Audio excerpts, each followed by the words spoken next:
नमस्कार दोस्तों, स्वागत है पावर स्टडी चैनल की इस वीडियो में। हम बात करने वाले हैं इस समय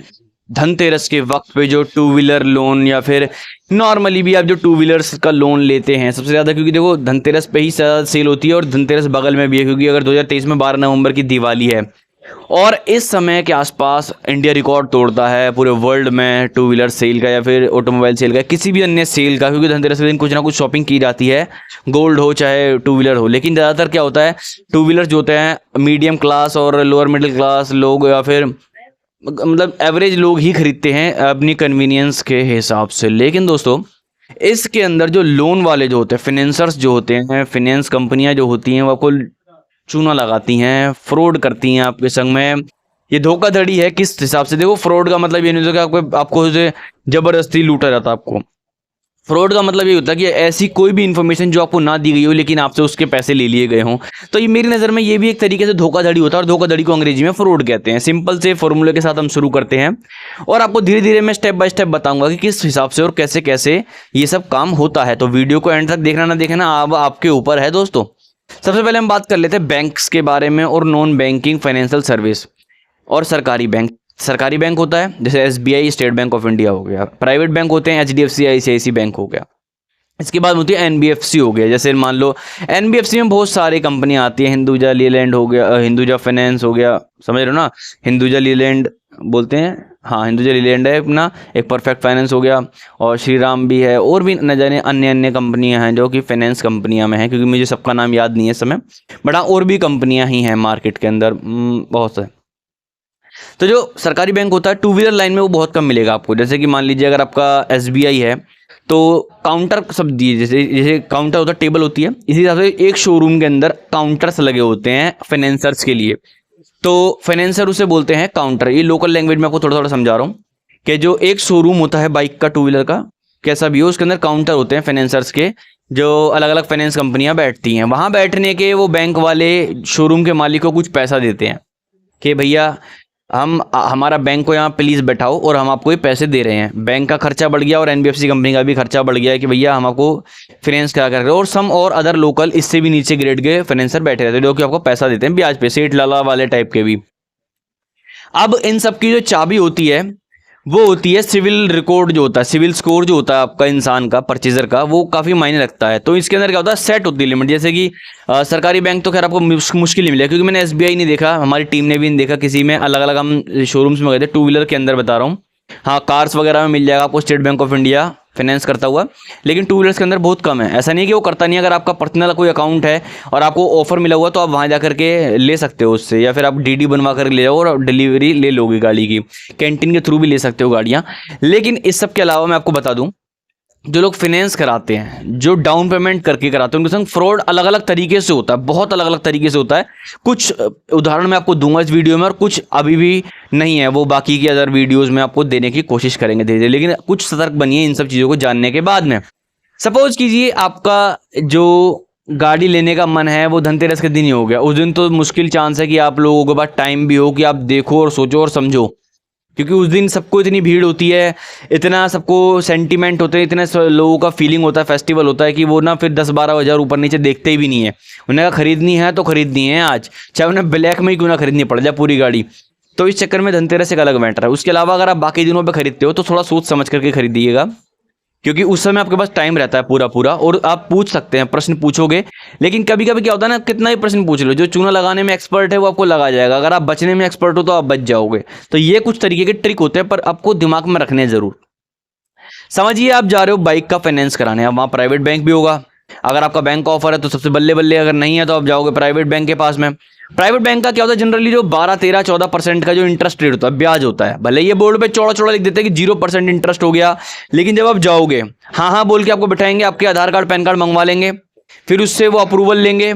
आधार कार्ड पैन कार्ड से अप्रूवल लेंगे। वो आपका सिविल स्कोर चेक होता है जनरली, सिविल स्कोर आपने कितने लोन ले रखे हैं, आपकी क्षमता कितनी है, तो सिविल स्कोर से आपको ये पता लग जाता है। अगर वो आपका सिविल स्कोर हुआ भी लोन पास कराने लायक भी, तब भी अब वो आपको ये प्रायोरिटी ऑफर यही देंगे, क्योंकि जो ऑफर वाला है ना उसके अंदर जो फाइनेंसर बैठा हुआ है उसका ज़्यादा कोई प्रॉफिट होता ही नहीं है, क्योंकि उसमें उसने कुछ मेहनत नहीं की ना, उसने ना कस्टमर को बुलाया, ना पकाया, ना कुछ किया। वो सिर्फ आए कस्टमर, ऑफर को देख करके 0% वाले को और बैठ गए और अपना आधार कार्ड पैन निकाल के रख दिया, तो उसके अंदर फाइनेंसर का कोई योगदान ज़्यादा नहीं होता है, तो इसलिए उसको बहुत कम, जैसे मान लीजिए अगर बाकी फाइनेंस पे 500-600 रुपये मिल रहे हैं पर फाइल पे उसे प्रॉफिट मिल रहा है, तो यहाँ उसे 50-100 रुपये मिलने वाले हैं फाइल के ऊपर, जो कि ऑफर के अंदर ऐसे अप्रूव हुआ है लोन। तो अगर वो लोन अप्रूव हो भी जाए, मतलब एलिजिबल भी है बंदा, तो वो कहता है सर आपका ना ये जो ऑफर है 0% वाला ये तो सही है, एंड प्राइवेट बैंक का बता रहा हूँ याद रखना, लेकिन ना आपका जो क्राइटेरिया है वो इसके अंदर नहीं आ रहा है, आपका अपना घर है या फिर आप रेंट पे रह रहे हो, या कोई ना कोई आपसे सारी इन्फॉर्मेशन लेके आपको बोल देंगे कि सर ये ऐसा नहीं हो पाएगा आपका, इस वाले में तो नहीं हो पाएगा। हाँ, मैं आपका एक काम करा सकता हूँ कि 7% या 8% या फिर 12% पे करवा सकता हूँ, वैसे हम सबसे यहाँ 14% लेते हैं, लेकिन आपके लिए हम 12% वाला करवा देंगे स्कीम, जबकि वो एलिजिबल तो 0% वाले के लिए भी हो जाते हैं कस्टमर्स। बट जो कस्टमर समझदार होते हैं, होशियार होते हैं, वो पूछ लेते हैं कि मेरा सिविल स्कोर तो इतना है या फिर ये है, ऐसे ऐसे डॉक्यूमेंट्स हैं, तो वो पूछ करके, मैंने देखा है कस्टमर भी फंसा देते कभी कभी फाइनेंसर को, लेकिन हम हर कस्टमर इतना समझदार नहीं है, तो उन लोगों के लिए हम थोड़ा जागरूक बनने के लिए थोड़ी सी एक वीडियो हल्की सी, इससे प्रॉपर आइडिया नहीं है पर हल्का हल्का आपको आइडिया लग जाएगा हर तरीके का, अगर आप थोड़ा बहुत भी रखते हैं तो साथ में, या फिर आपको अपने फ्रेंड को दिलानी है और आपका फ्रेंड थोड़ा भोला है तो आप उसके भी बड़े काम आओगे ना, तभी तो दोस्ती और गहरी होगी दोस्तों।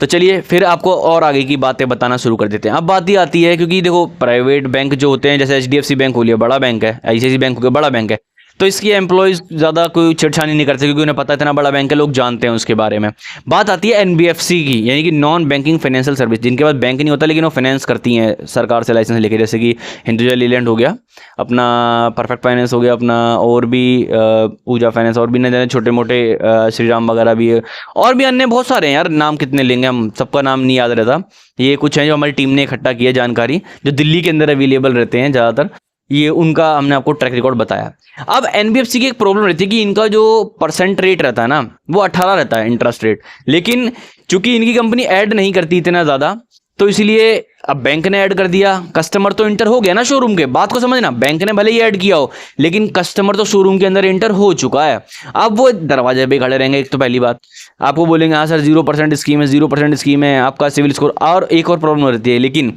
कुछ कस्टमर जो रिजेक्ट हो जाते हैं या फिर किसी और कारणवश बैंक उनका करना नहीं चाहता, जिन पे शक भी होता है बैंक को भी, प्राइवेट बैंक को भी, तो वो रिजेक्ट कर देते हैं उसका, और वो रिजेक्शन के बाद कौन हैंडल करता है, वो करते हैं NBFC वाले। क्योंकि अब क्राइटेरिया समझो, जैसे मान लो बैंक ने एक लिमिट सेट कर रखी है जिसका 700-750 का सिविल स्कोर है, उसको हम लोन दे सकते हैं, जिसका 700 से नीचे चले गया उसको हम लोन कतई नहीं देंगे, रीजन कोई भी रहा हो कोई दिक्कत नहीं। अब NBFC का रहता है, NBFC में होता है कि 600-650 पे भी हम करने की कोशिश करेंगे, और 650 तक करेंगे, लेकिन अगर 600 भी हुआ तो हम पहले बंदे का रीज़न देखेंगे कि उसने क्या किया था, क्यों किया था, किस वजह से उसके, अगर मतलब पूरा फ्रॉड है या गलती से कोई किस्तें बाउंस हो गई जिसके चक्कर में ऐसा हुआ, तो वो आपसे स्लिप मांगेंगे कि भैया आपने जो किस्तें मतलब टूटी हैं आपकी, उसकी आपने स्लिप भरी तो होगी ना बाद में, ऐसा तो नहीं पैसा डकार गए पूरा पैसा हजम कर गए, नहीं ना, भर दी ना इसके, हाँ तो उसकी स्लिप दे दो हमें, और वो सेटलमेंट हुआ था कोर्ट से या फिर आपने खुद बाद में जा करके सबमिट कराया था, तो ये सारी जानकारी लेकर के आपसे प्रूफ लेकर के वो आगे के आपका पास कराने की कोशिश करते हैं। लेकिन अब झोल होता शुरू। अब मान लीजिए आपने 1 लाख रुपए की गाड़ी है आपकी, अब आपको बताएंगे भैया आपका सिविल खराब है, आपका पास नहीं हो सकता ऐसे, तो अभी आप क्या करो कि आपका हम सोर्स वगैरह लगाएंगे, जैक वगैरह लगाएंगे, लेकिन आपको गाड़ी दिलवाने की पूरी कोशिश करेंगे। तो वो प्राइवेट वाले बैंक से पूछता है इसका सिविल स्कोर क्या है, क्या क्या नहीं है, तो वो आपस में इनकी सेटिंग रहती है सबकी, तो बता देते नहीं यार वो कोई किस्त विस्त बाउंस हुई है, एक किस्त बाउंस हुई है मेरे ख्याल से, उसकी वजह से सिविल स्कोर गिर चुका है, वरना उससे पहले का रिकॉर्ड ठीक है, हमारा बैंक तो नहीं कर पाएगा, वो क्लियर बोलता है हमारा बैंक नहीं कर पाएगा, तू कर दे, लेकिन 500 रुपये मुझे दे दियो अगर हो गया पास तो इनकी ये भी सेटिंग रहती है, मतलब उसने तो किया नहीं लेकिन सिर्फ इतना बताने का 500 मेरे को दे दो ना, ठीक है चल मिल जाएगा, अगर पास हुआ तो 500 तेरे,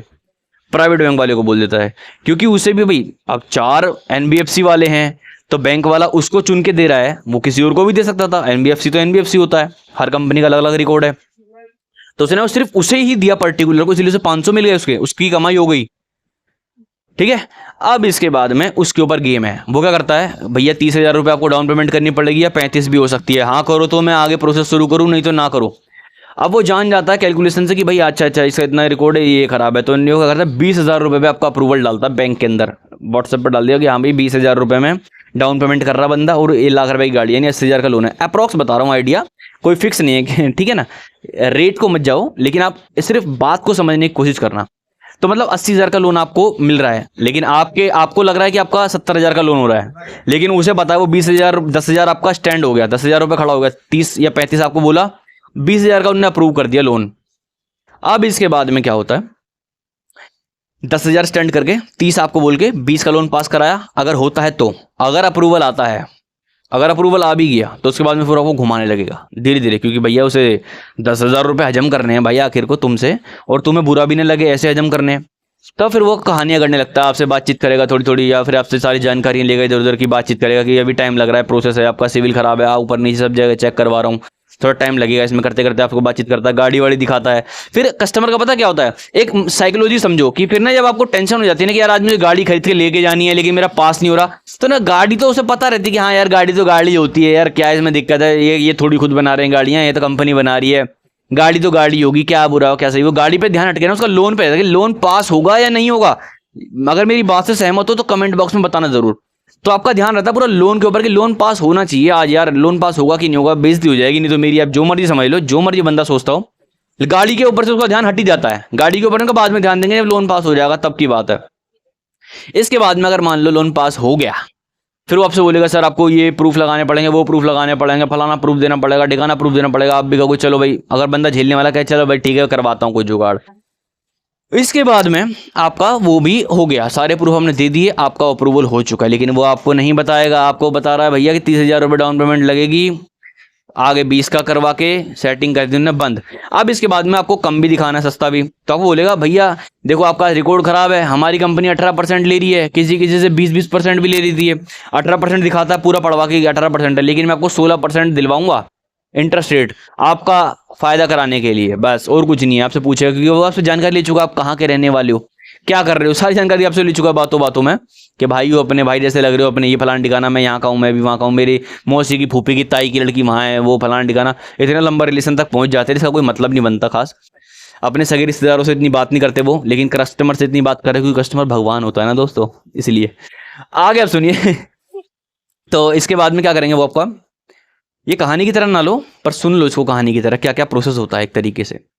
तो इसके बाद में आपका डाउन पेमेंट भी हो गया, सब कुछ हो गया, और अब आगे क्या होता है, सेट हो गया, अब आपको सेटिंग करी जाती है आपकी, ताकि आपका मूड सही रहे, क्योंकि पैसे तो आपको देने हैं। वो क्या करता है, आपसे पूछो कितने महीने की किस्तें बनवा दें आपकी, क्योंकि एक ऑफर होता है 12 महीने की किस्तें इतनी लगेंगी, 16 महीने की ज़्यादा लगेंगी, तो आपको बोलते 16 महीने की किस्तें हैं, ठीक है, अन्य का 16 की रहने दो, आप 18 की ले लो, क्योंकि 16 में लगेगा कम ब्याज, 18 में लगेगा, मतलब 18 में कम ब्याज लगता है और 16 में लगता है ज़्यादा ब्याज, समझ लो इस बात को, जितना ज़्यादा बढ़ेगा महीना ब्याज इंटरेस्ट रेट कम होता जाएगा। इसके बाद में जब इंटरेस्ट रेट कम होगा तो वो आपको 18 महीने में पास कर देगा मान लो, और आपको बोलेगा जी हाँ आपका 12 महीने, 16 महीने, 15 महीने जो भी है। इसके बाद में वो आपको अप्रूव करेंगे और बोलेंगे कि भैया आपका जो है 12 महीने का, 15 महीने, 16 महीने का हमने पास करा दिया है, जबकि वो 18 महीने में पास करवाया, और आपको इंटरेस्ट जोड़ के बता देंगे कि आप 18 महीने का ले लो, वो ज़्यादा बढ़िया है, क्योंकि आपके सिविल के हिसाब से 18 महीने का आपको सूटेबल लग रहा है। तो जब वो 18 महीने का पास करेंगे, ऑटोमेटिकली ब्याज 16% हो चुका है। अब वो आप कैलकुलेट करके दिखाएंगे जी ये कर दिए, ये इतने महीने की किस्त है आपकी, 18 महीने की किस्त है, ये इतना परसेंट है, हो गया ना आपका 16%, जबकि 18%, तो मतलब एक तो वहाँ बच गया उसका, उसे 18-16 से कोई मतलब नहीं है अभी फिलहाल, इसलिए। अब क्या हुआ, आपके 10,000 स्टैंड, याद रखना इस बात को। अब वो आगे आपको बोलता है कि भैया एक काम करो, आप हमें डाउन पेमेंट करो, हम जाके गाड़ी अप्रूवल करवाते हैं और डाउन पेमेंट जमा कराते हैं। 30,000 आपसे ले लिया, जाके वहाँ 20,000 जमा करा दिया, आपसे फाइल साइन करा ली, आपका लोन पास हो गया। अन्य का आप 2 साल बाद आप आओगे, 12 महीने 16 महीने बाद आप मिले ना मिले क्या भरोसा, आज हम अपना मोटा पैसा खा पी के निकल जाते हैं, बस ये सब करके आपका कर गया बढ़िया तरीके से स्वागत। और कुछ कुछ डीलर्स जो होते हैं, जो ईमानदार भी होते हैं, तो उनके यहाँ ये अलाउड नहीं होता ज़्यादा कि तुम अकेले खाओगे, हमें भी खिलाना पड़ेगा भैया, ये उनका सीन होता है। तो ऐसे में क्या होता है, वो या तो प्यार से उन्हें खिला देते हैं, 2,000 डीलर को दे दिया और बाकी का अपनी जेब में रख लिया, 8,000 बच गया। लेकिन कभी कभी कुछ फाइनेंसर भी भैंस की टांग बड़े तगड़े होते हैं, वो क्या करते हैं, यार डीलर को 2,000 क्यों दूं, मैं कस्टमर को दे दूंगा ना डायरेक्ट पैसा, तो कस्टमर बनेगा मेरा। डीलर क्या है, आज बैठा हूँ नहीं बैठा, कल किसी और डीलर पर बैठूंगा, कल किसी और काउंटर पर बैठूंगा, तो वो कस्टमर को पहला पूछ लाता है। मैं एक काम करता हूँ मैं कि यार मेरे को तुम्हारी बातें बहुत अच्छी लग गई यार, अब मैं काम कर रहा हूँ, मैं ना तुम्हें 4,000 का डिस्काउंट और दिलवा देता हूँ कैश। घुमा फिरा क्या आएगा, ऐसे नहीं डायरेक्ट आपसे बोल देगा अरे यार मूड खराब कर रहे हैं, लेट हो रहा है, टाइम लग रहा है, वो हो रहा है, फलान ठिकाना है, लाइन लगी पड़ी है, कोई इज्जत ही नहीं है हमारी। यार एक काम करो ना, बहुत दिमाग खा लिया इन्होंने मेरा, मैं तुम्हें 4,000 का कैश डिस्काउंट दे रहा हूँ, ये लो पकड़ो तुम अपने 4,000 रुपये, ये तुम्हारा डिस्काउंट है, क्योंकि भैया इनको कमा के देना है मेरे को, मैं क्यों इनको दूं मालिक को कमा करके। अरे तुम भाई हो, तुम काम आओगे मेरे आगे, ये इनका क्या है, ये तो निकाल देंगे, किसी और कंपनी में काम करूंगा, कहीं और मिलोगे, कम से कम दुआ सलाम तो होगी हमारी, हाय हेलो तो होगी हमारी, राम राम तो होगी हमारी। तो इस बहाने आप भी कहोगे हाँ यार बंदा बढ़िया है, 4000 का डिस्काउंट मिला, 4000 आपके लौट रहे हैं भाई, देखा जाए तो 4000 आपके लौट रहे हैं ना आपके तो। लेकिन इसके बाद वो क्या कहता है, अब एक काम करना है यार, इनकी तो लंका मैं लगवाता हूँ, अगर जितना बोले ना कि हाँ भैया तुम्हारे भाई के लिए, क्योंकि देखो यार अब तुम्हारा मैं डिस्काउंट कर रहा हूँ और ऊपर नीचे मेरे को सबको खिलाना पड़ेगा दबा करके, तुम्हें कोई फर्क नहीं पड़ने वाला, तुम्हारा 16 महीने की किस्तें रहेंगी और इतनी किस्तें रहेंगी, क्योंकि उनने पास तो 20,000 रुपये कराया है बाबूजी, और 16 महीने की किस्तें उनने बनाई हैं, तो आपकी किस्तों पे तो फर्क पड़ने वैसे भी नहीं वाला कोई। तब वो क्या करता, भैया एक काम करो यार, मैं 20,000 की तुम्हारी डाउन पेमेंट करवा देता हूँ और 4,000 तुम लो, बाकी सबको खिला दूंगा, लेकिन इस मालिक को नहीं खिलाऊंगा। इसने मेरी यार ना इतनी बेइज्जती कर दी है सबके आगे, यार इतना बड़ा आदमी हूँ मैं, हैं डेली की इतना कमा के दे रहा हूँ, ये मेरी ऐसी बेइज्जती करवाएगा अपने एम्प्लॉय पे। तुम टेंशन मत लो, इनको मैं 20,000 की डाउन पेमेंट करवाता हूँ और तुम 4,000 कैश डिस्काउंट रखो और बाकी अपनी कंपनी में खिला दूंगा सबको, लेकिन इस शोरूम के मालिक को नहीं दूंगा। अरे बड़े गंदा बंदा है यार, क्या बताएं तुम्हें। चलो कोई नहीं, तुम मजे करो, और आपको सेट, आप भी सेट, वो भी सेट, 6,000 उसकी जेब में, 6,000 उसकी जेब में, 4,000 आपकी जेब में वापस, ओवरऑल उसका 6,000 का प्रॉफिट हो गया और आपको वो टोपी पहना चुका है। तो इस तरीके से आपको टोपी लग सकती है। और भी अलग अलग तरीके हैं, अलग अलग वीडियो में बताने की कोशिश करूंगा। कुछ समझ में आया है या नहीं कमेंट बॉक्स में ज़रूर बताइएगा, और फिर मिलेंगे अगली वीडियो में।